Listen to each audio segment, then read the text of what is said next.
পক্ষ থেকে তারা কথা বলছেন।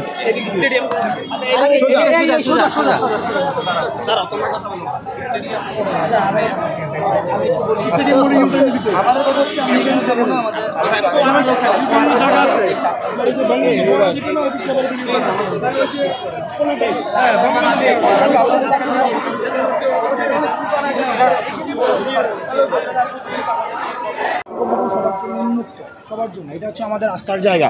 সেই জায়গায় আমরা মনে করছি সাধারণ শিক্ষার্থীরা এমন কোনো কাজ আজকে পর্যন্ত করেনি। আমাদের যে যতদিনের কর্মসূচি হয়েছে আজকে পর্যন্ত সারা বাংলাদেশে একটা গাড়ি পোড়া হয়নি, একটা টায়ার জ্বালানো হয়নি, একটা কাউকে বাধা দেওয়া হয়নি। শিক্ষার্থীদের আন্দোলন, শিক্ষার্থীদের সংগ্রাম, শিক্ষার্থীদের দাবি দেওয়া সবসময় শান্তিপূর্ণ ছিল। কিন্তু আমরা অবাক হয়ে আমরা আশাহত হই আমাদের এই কর্মসূচিগুলো রাজনৈতিক ফ্রেমওয়ার্কের মধ্যে দিয়ে সবসময় দেখার চেষ্টা করা হয়। আমি মনে করি সেটি হচ্ছে আমাদের মনোযোগ অন্যদিকে ডাইভার্ট করার জন্য কাজগুলো করা হয়। এবং আপনারা এখন পর্যন্ত শান্তিপূর্ণ আছেন এবং এই শান্তিপূর্ণভাবে স্মারকলিপি দিতে চাচ্ছেন। আমরা শান্তিপূর্ণভাবে স্মারকলিপি দিতে চাচ্ছি। যদি আমাদের ভিন্ন কোনো উদ্দেশ্য থাকতো, আমাদের যদি সমঝোতার কোনো উদ্দেশ্য না থাকতো, তাহলে আমরা দেখা যেত কি আমাদের কোনো ধরনের প্রস্তাব, কোনো ধরনের আলাপ আলোচনা সবগুলোকে আমরা এড়িয়ে যাওয়ার চেষ্টা করতাম।